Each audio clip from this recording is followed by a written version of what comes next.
నమస్కారం, welcome to S4 media. ముందుగా headlines. Media mogul Ramoji అస్తమయం, శోకసంద్రంలో అభిమానులు. అక్షర యోధునికి ఘన నివాళులు అర్పించిన టీడీపీ అధినేత చంద్రబాబు. ఐపాక్ పనికిమాలిన సంస్థ, మాజీ ఉప ముఖ్యమంత్రి కొట్టు ధ్వజం. ఇక డీటెయిల్స్ లోకి వస్తే, ఈనాడు రామోజీ గ్రూప్ సంస్థల అధినేత రామోజీరావు ఈ ఉదయం అస్తమించారు. గత కొంతకాలంగా పలు అనారోగ్య సమస్యలతో బాధపడుతున్న రామోజీరావు ఆరోగ్యం క్షీణించడంతో హైదరాబాద్లోని నానక్రామ్గూడలోని స్టార్ ఆసుపత్రిలోని చికిత్స నిమిత్తం చేర్పించారు. వెంటిలేటర్ పై చికిత్స పొందుతూనే తుదిశ్వాస విడిచారు. ఆయన మృతి పట్ల దేశవ్యాప్తంగా పలువురు ప్రముఖులు సంతాపం తెలియజేశారు. ప్రస్తుతం ఆయన పార్థివ దేహాన్ని రామోజీ ఫిలిం సిటీలో ఉంచారు. రామోజీ మృతి పట్ల రాష్ట్రపతి ద్రౌపది ముర్ము, ప్రధాని నరేంద్ర మోడీ, టీడీపీ అధినేత చంద్రబాబు, తెలంగాణ ముఖ్యమంత్రి రేవంత్ రెడ్డి, మాజీ ముఖ్యమంత్రి కేసీఆర్, వైఎస్ జగన్, జనసేన పార్టీ అధినేత పవన్ కళ్యాణ్, సినీ రంగ ప్రముఖులు చిరంజీవి, రజనీకాంత్, కమల్ హాసన్ తదితరులు సంతాపం వినిపించారు. దేశంలోని రామోజీ ఫిలిం సిటీకి ఒక ప్రత్యేక గుర్తింపు లభించింది.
చెత్త రాజకీయాల వల్ల రామోజీరావు లాంటి వ్యక్తులు సైతం చివరి సమయంలో మనోక్షోభకు గురయ్యారని సీనియర్ నటుడు రాజేంద్ర ప్రసాద్ అన్నారు. అయితే ఆయన అనుకున్న విజయం చూసిన తర్వాతే ఆయన దివికేగారని ఆవేదన వ్యక్తం చేశారు. రామోజీరావు మృతి తీరని లోటు, ఆయన స్ఫూర్తి అందరికీ ఆదర్శమని అన్నారు. శ్రీ రామోజీరావు గారు దైవ సన్నిధిలోకి వెళ్ళిన సందర్భంగా వారు నిజంగానే ఒక మాటని మాత్రం మనం గుర్తు చేసుకోవాలి. అంతటి మహానుభావుడు ఈ దరిద్రపు చెత్త రాజకీయాల వల్ల చివరికి మన క్షోభ అనుభవించి వెళ్ళారు. అది భగవంతుడు చూసుకుంటాడు, డెఫినెట్ చూసుకున్నాడు, భగవంతుడు చూసుకున్నాడు. కానీ ఆయన ఆ గెలుపు, ఆ నిజ గెలుపుని ఆయన అనుభవించి ఆ సక్సెస్ని ఆయన చూసే వెళ్ళారు. ఆ విషయంలో చాలా చాలా సంతోషం. ఆయన అనుకున్నది సాధించి మరి వెళ్ళారు. వారి మనశ్శాంతి, వారి జీవితంలో వారు ప్రపంచం బతికున్నంత వరకు కొంతమంది బ్రతుకుంటారు. అందులో శ్రీ రామోజీరావు గారు ఒకరు. అది ఒక చరిత్ర. టీడీపీ అధినేత చంద్రబాబు నాయుడు ప్రమాణ స్వీకారం మహోత్సవానికి స్థలం ఖరారు అయింది. కృష్ణా జిల్లా గన్నవరం మండలం కేసరిపల్లి ఐటీ పార్క్ సమీపంలో 11 ఎకరాల స్థలంలో ఏర్పాట్లు ప్రారంభించారు.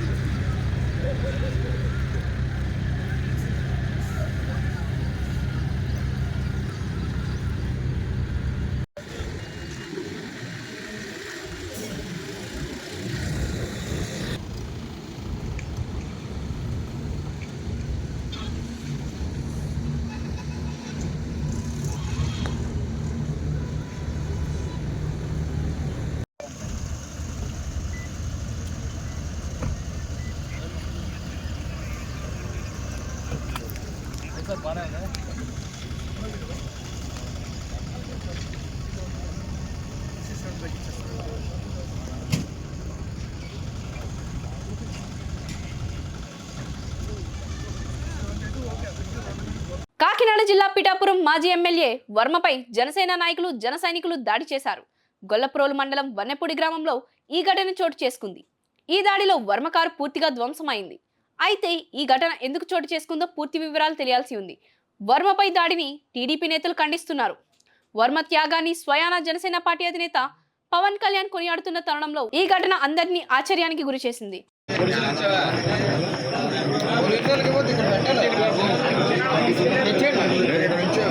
ఇంకో బిడ్డలు పట్టుకెళ్ళిపోయారు.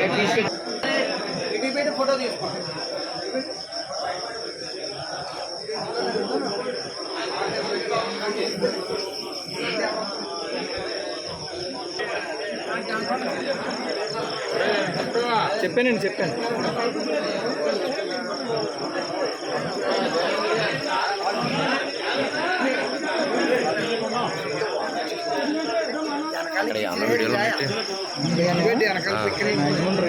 కొట్టడానికి వచ్చారంతే.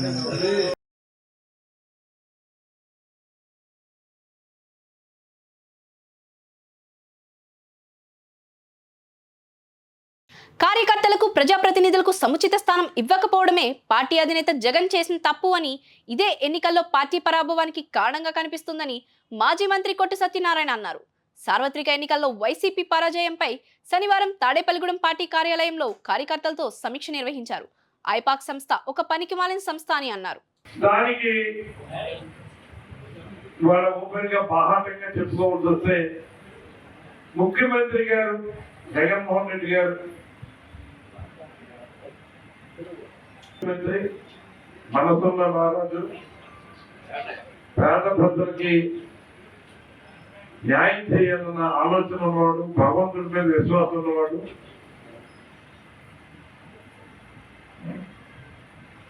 కానీ ఆయన చేసిన తప్పు ఏంటంటే పార్టీకి వెన్నుముకలు లాంటి కార్యకర్తలు, పార్టీని సక్రమ పద్ధతిలో నడిపిస్తున్న నాయకులు, ప్రజల చేత ఎన్నుకోబడిన శాసనసభ్యులు, వీళ్ళందరికీ ఇవ్వాల్సిన సముచితమైన స్థానం ఇవ్వలేదన్నది ప్రతి ఒక్కరు ఉన్న అసంతృప్తి. ఇది ఇవాళ బాహాటంగా చెప్పవలసిన పరిస్థితి కూడా వచ్చింది. ఈ ఐపాక్ అనే ఒక పనికి మాలిన సంస్థను తీసుకొచ్చి దాంట్లో పనిచేసిన సన్నాసులందరూ, మేము ఐఐటి కాన్పూర్లో ఐఐటి చేసామనం, ఐఐటి కాన్పూర్లో చేసామనం, ఐఐఎం బెంగళూరు చేసామనం, పనికిమాలిన డిగ్రీలు, రాజకీయాలకి పనికిరాని డిగ్రీలు పెట్టుకుని ఉన్నత విద్యావంతులు చెప్పుకుని వాళ్ళ పక్కం గడుపుకోవడానికి, ప్రాబల్యాన్ని నిలబెట్టుకోవడానికి, ఇక్కడ ఉన్న ప్రజాప్రతినిధులు నిర్వీర్యం చేయడానికి. మాజీ ముఖ్యమంత్రి వైఎస్ జగన్ ను ఆ పార్టీ ఎమ్మెల్యేలు, ఎమ్మెల్సీలు, పోటీ చేసిన అభ్యర్థులు కలుసుకుని మద్దతు పలికారు. ఎన్నికల్లో గెలుపోటములు సహజమని, ఎవరూ అధైర్యపడవద్దని ఈ సందర్భంగా జగన్ వారికి భరోసా ఇచ్చారు. ఇప్పటి వరకు అందరితో ముభావంగా కనిపించే జగన్ ఇప్పుడు దానికి భిన్నంగా ప్రతి ఒక్కరిని ఆప్యాయంగా పలకరించడంతో పాటు భుజం తడుతూ ధైర్యం చెప్పారు.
పశ్చిమ గోదావరి జిల్లా తాడేపల్లిగూడెం నియోజకవర్గం ఎమ్మెల్యే బొలిశెట్టి శ్రీనివాస్ పార్టీ కార్యాలయంలో ఈనాడు సంస్థల అధినేత రామోజీరావుకు ఘన నివాళులర్పించారు.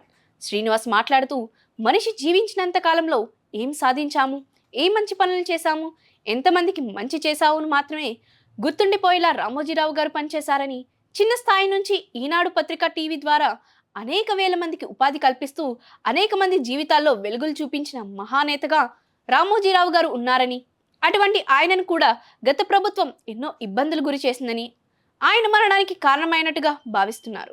ఆయన కుటుంబ సభ్యులకు ప్రగాఢ సానుభూతి తెలిపారు. ఈ కార్యక్రమంలో ఉమ్మడి నాయకులు, కార్యకర్తలు, మహిళలు పాల్గొన్నారు.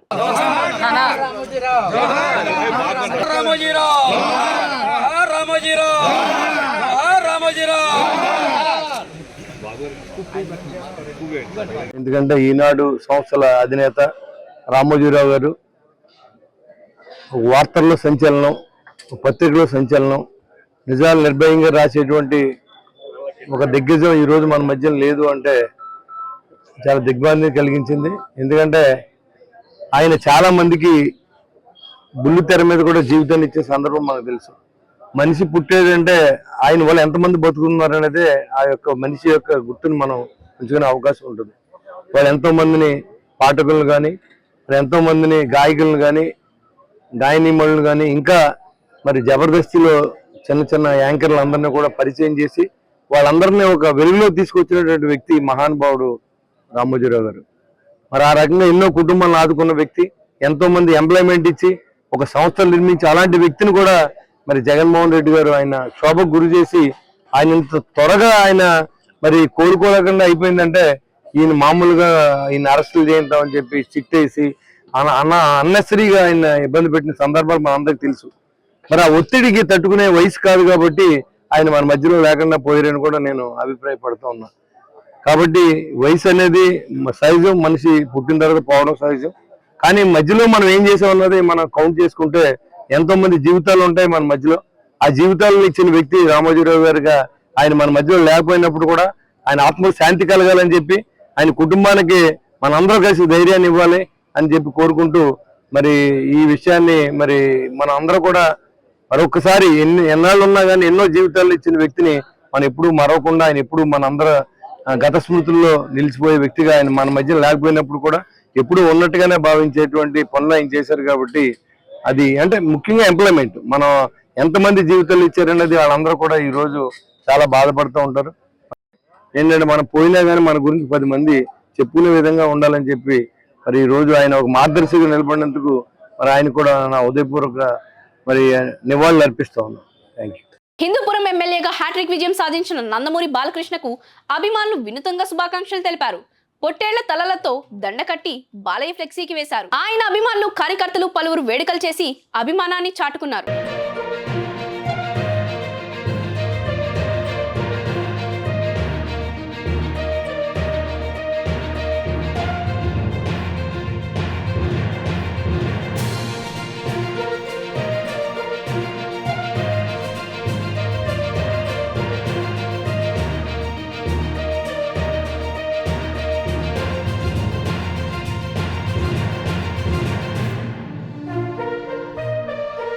జిల్లాలో ఎన్నికలు ప్రశాంతంగా ముగిశాయని ఏలూరు జిల్లా ఎస్పీ మేరీ ప్రశాంతి అన్నారు. ఇందుకు సహకరించిన ప్రజాప్రతినిధులకు ప్రజలకు ఆమె కృతజ్ఞతలు తెలిపారు. కౌంటింగ్ అనంతరం కూడా జిల్లాలో ప్రశాంతంగానే ఉందని, అసాంఘిక కార్యక్రమాలకు పాల్పడే వారిపై ఉక్కుపాదం మోపుతానని ఆమె హెచ్చరించారు. సోషల్ మీడియాలో కూడా రెచ్చగొట్టే ప్రకటనలు చేయవద్దని ఆమె కోరారు. మన ఏలూరు జిల్లాలో ఎలక్షన్లు కానీ కౌంటింగ్ కానీ చాలా పీస్ఫుల్గా జరిగాయి. చిన్న చిన్న సంఘటనల మీదుగా ఎలాంటి మేజర్ ఇష్యూస్ కానీ ఎలాంటి లా అండ్ ఆర్డర్ ఇన్సిడెంట్స్ కానీ ఏలూరు జిల్లాలో లేవు. ప్రతి ఒక్కరూ చాలా కష్టపడ్డారు. మా పోలీసులు కానిస్టేబుల్ నుంచి అడిషనల్ ఎస్పీ ర్యాంక్ వరకు హోమ్ గార్డ్స్ కూడా చాలా కష్టపడి పనిచేశారు, డెడికేషన్తో, కమిట్మెంట్తో. అలాగే మాకు సహకారం అందించిన ప్రజాప్రతినిధులు కానీ మీడియా ప్రతినిధులు కానీ ఎస్పెషల్లీ ప్రజలకు మా కృతజ్ఞతలు మేము తెలియజేస్తున్నాం.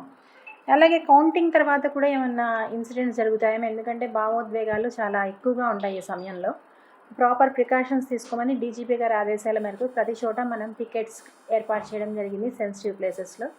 అలాగే మొబైల్ పార్టీస్ పెట్టడం జరిగింది. క్విక్ రెస్పాన్స్ టీమ్స్ కూడా మనం పెట్టడం జరిగింది జిల్లా మొత్తంలో. దాని ఫలితంగా చిన్న చిన్న సంఘటనలు మినహా ఎలాంటి హత్యలు కానీ వందలాది మంది ఒకరిని కొట్టడం కానీ అట్లాంటి ఇన్సిడెంట్స్ లేవు. So I appreciate everyone for their cooperation. So ఇది కంటిన్యూ అవుతుంది. అట్లానే ఎవరైనా యాంటీ సోషల్ ఎలిమెంట్స్ ఉన్నట్లయితే I warn them very strictly. రోడ్ల మీదకి వచ్చి రౌడీయిజం కనుక ప్రదర్శించినట్లయితే మిగతా జీవితం జైల్లోనే ఉండేటట్టు చూస్తాం.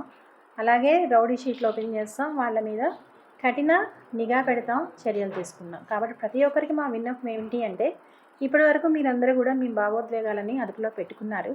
ఇక ముందు కూడా అదుపులో పెట్టుకోవాల్సిందిగా కోరుతున్నాం. అలాగే సోషల్ మీడియాలో కూడా ఎవరినో రెచ్చగొట్టేటట్టు తిట్టడం, ఎక్కడో ఏదో జిల్లాలో జరిగింది చూసి దానికి ఎప్పుడు చెడుని చూసి ఇన్స్పైర్ అవ్వకుండా, మన దగ్గర ఎట్లాంటి లా అండ్ ఆర్డర్ ఇష్యూ లేదు.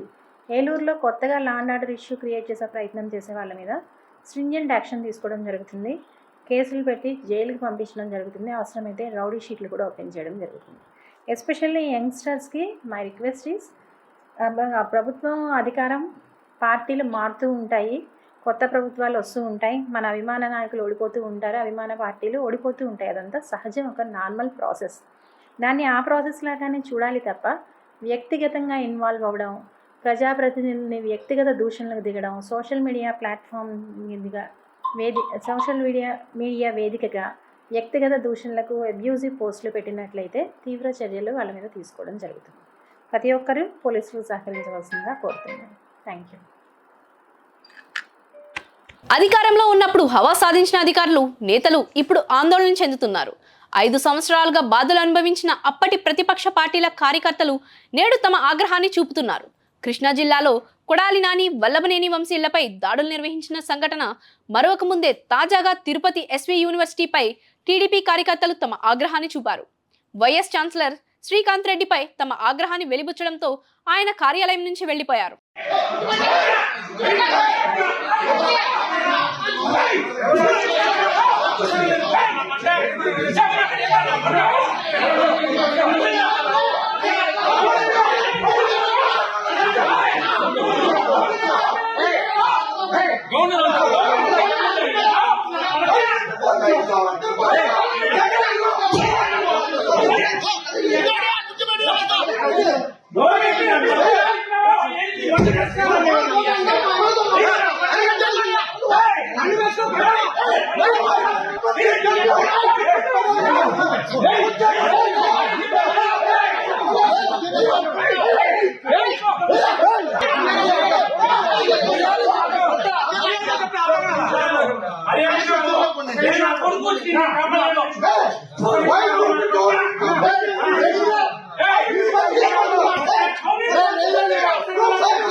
మేము గౌరవంగా అడుగుతున్నాం సార్, రావద్దు సార్.